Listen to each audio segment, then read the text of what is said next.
This is shit that goes off. But this is a little fruit pop. It's a fruit pop. It's a fruit pop. Trust me up to break me down, to build me up again. They like, Hov, we need you back so we could kill your ass again. You know, it's like this thing, this love. Rap culture enthusiasts are no strangers to artist rivalries, and these face-offs often become the breeding ground for rumors and wild speculation.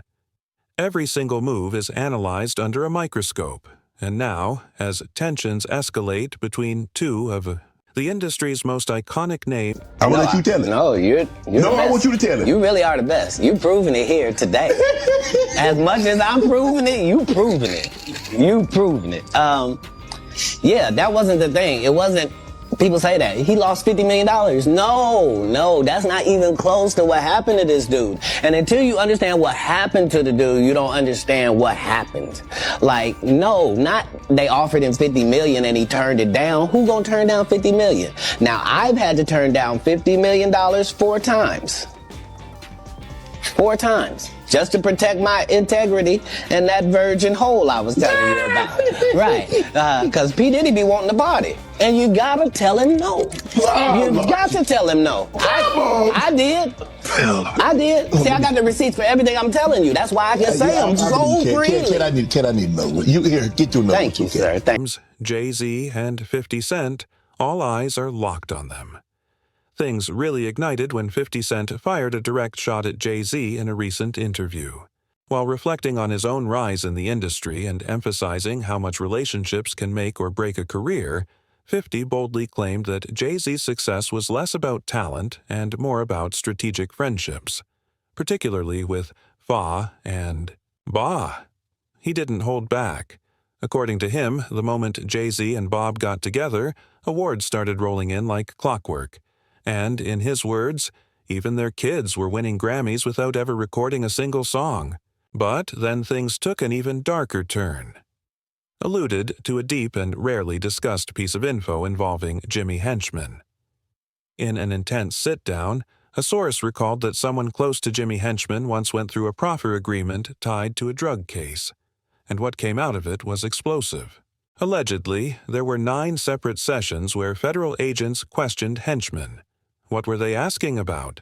Not just drugs, they wanted to know what he knew about Sean Puffy Combs, specifically about alleged encounters with underage boys. And here's the kicker. Jimmy Henchman and his brother were hit with similar charges, yet his brother walked, while Jimmy was sentenced to life without parole. All for a drug charge? Many say that doesn't add up. The theory is that the feds were prepared to let Jimmy walk too, if he had flipped and given them something on Puff. That's how serious they were. Why were the feds even asking those questions in 2011? Someone, somewhere, had to make a complaint. Something real enough to put Puff's name in front of federal investigators. You don't get 9 sessions with the feds over rumors. So the question becomes, why didn't Jimmy talk? And if he did know something, how did he know? Because under the law, if you're aware of any danger to a child and you stay silent, you're just as guilty. If you see a child in danger and don't report it, you're just as guilty as the person causing harm. That's the harsh reality behind this whole Jimmy Henchman situation. The feds questioned him multiple times, pushing for information about Puff and some serious allegations, but Jimmy stayed silent. Many think that silence cost him dearly, possibly even a life sentence, which some argue is extreme for drug charges, alone.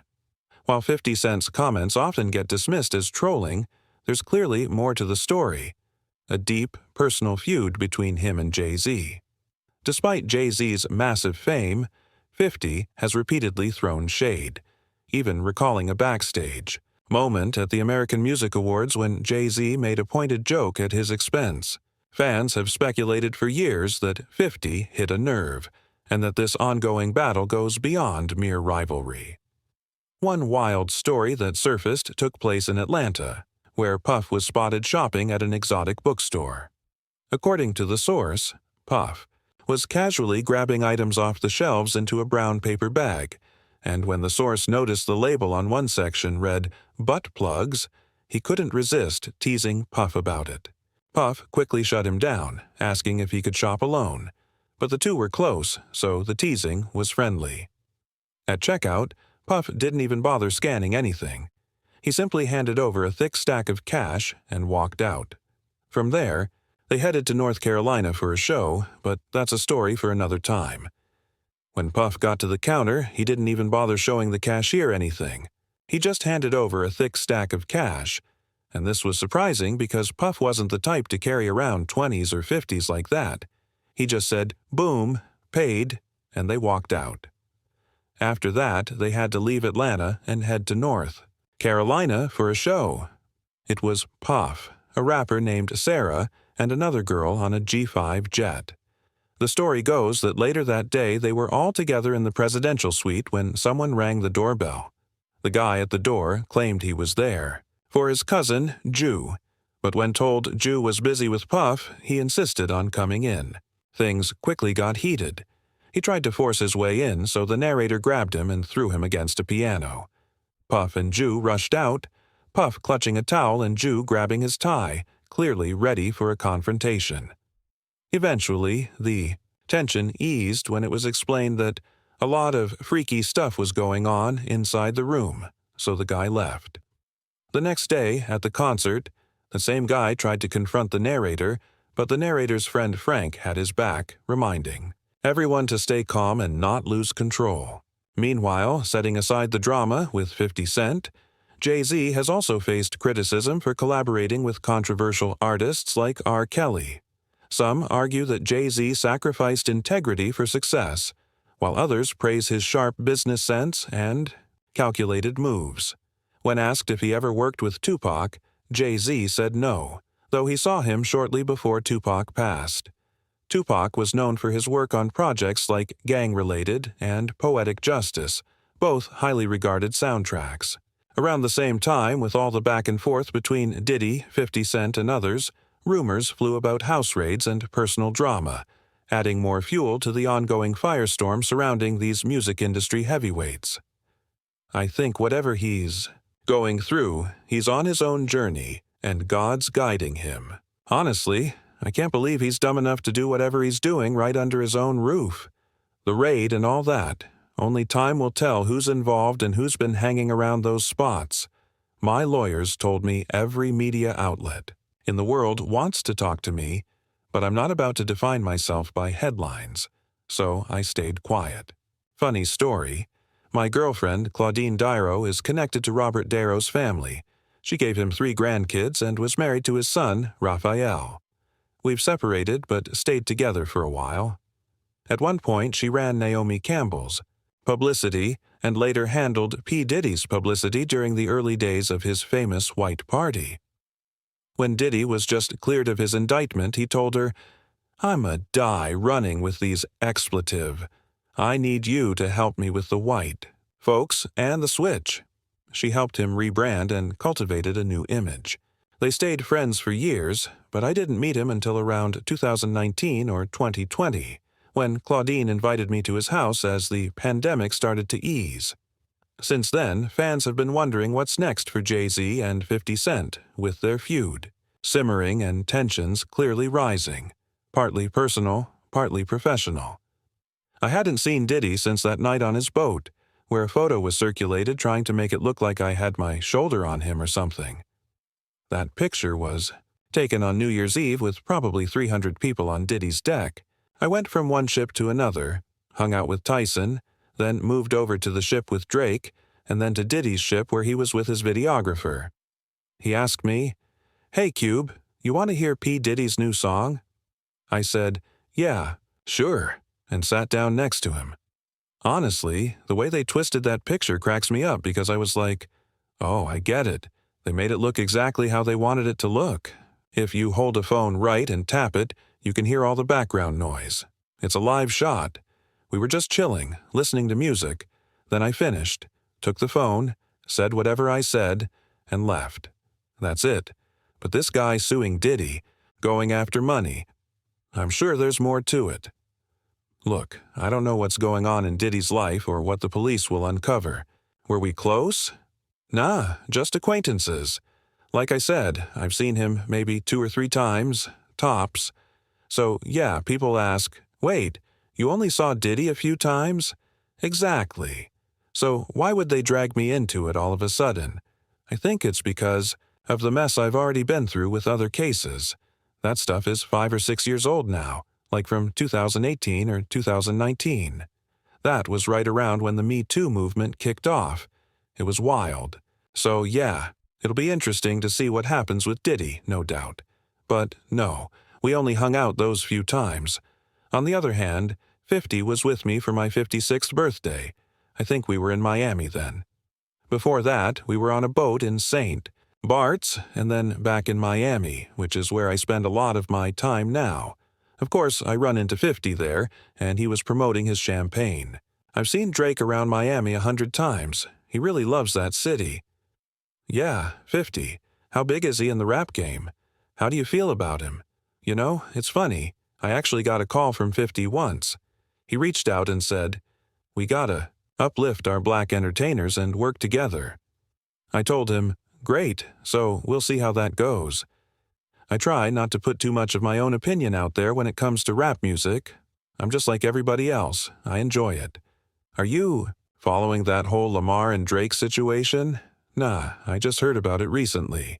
Apparently, someone got shot outside Drake's house today. That's wild. A drive-by shooting in a gated community? Sounds crazy. Yeah, I heard a security guard was seriously injured in a shooting at Drake's Toronto mansion. But fans really get drawn to 50 Cent's non-stop criticism of Jay-Z. He questions the legitimacy of Jay's awards and accuses him of abandoning former collaborators. Some people say it's just trolling, but others think it shows there's something deeper going on in the industry. Either way, 50 Cent hasn't held back on calling out the rap legend. Speaking of advice, I told Tupac once when I saw him in a Chicago hotel lobby, "Man, just remember your artistry first. Don't get lost in all the madness." He thanked me, gave me a hug, and then a few weeks later, he was gone. Crazy times.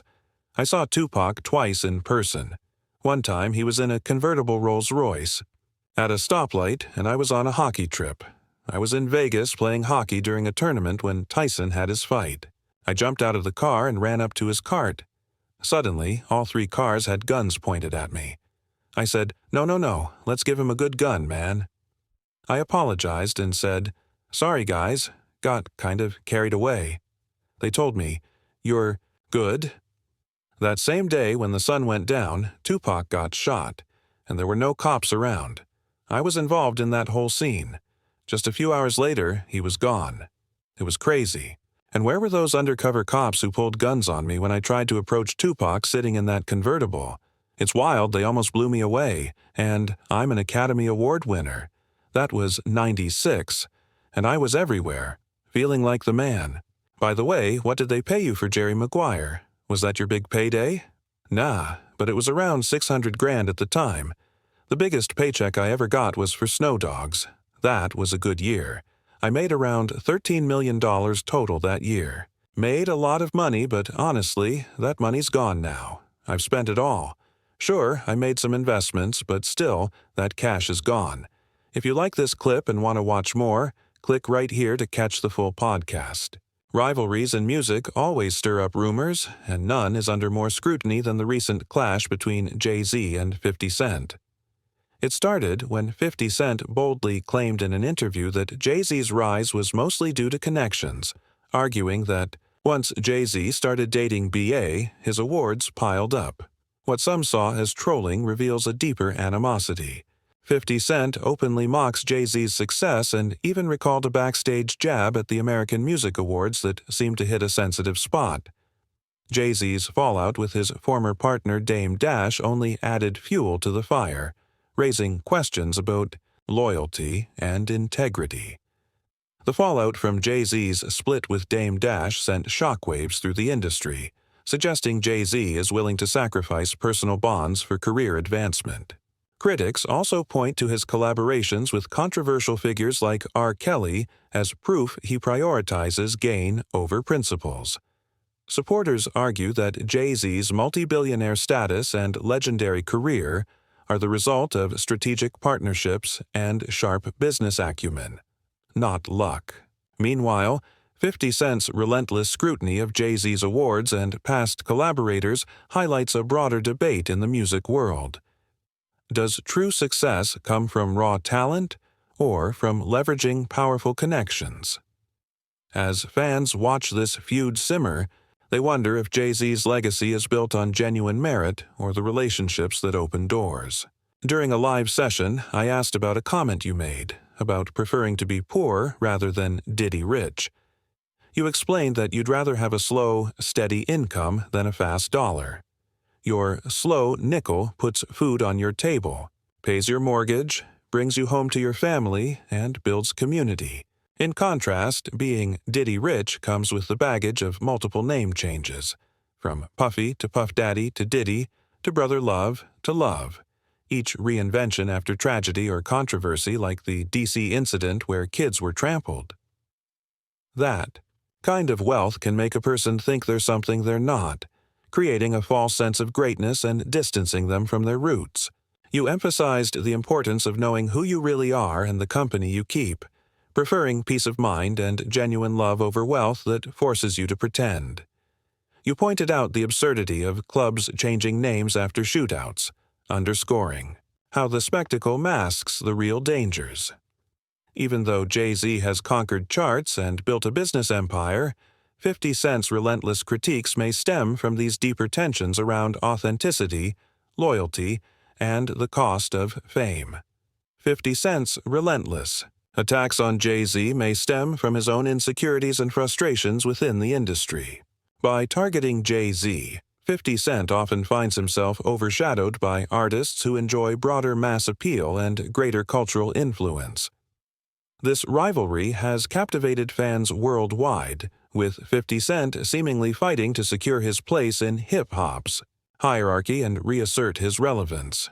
Regarding a recent NFL ad controversy, 50 Cent believes he was purposely left out, though he suspects the league has issues with him that remain unclear. He recalls conversations where mutual acquaintances urged Jay-Z to reach out to him, which led to some intense exchanges fueled by underlying tensions. The feud extends beyond personal slights to deeper questions about legacy, image, and influence, with references to rivals and public figures reflecting the high stakes involved. From social media barbs to full-blown public confrontations, this heated battle shows that as long as egos and reputations are on the line, the conflict will persist. Whether Jay-Z and 50 Cent eventually bury the hatchet or continue escalating their clash, one thing is certain: their rivalry has already left a lasting mark on hip-hop culture. Only time will tell if reconciliation or victory awaits.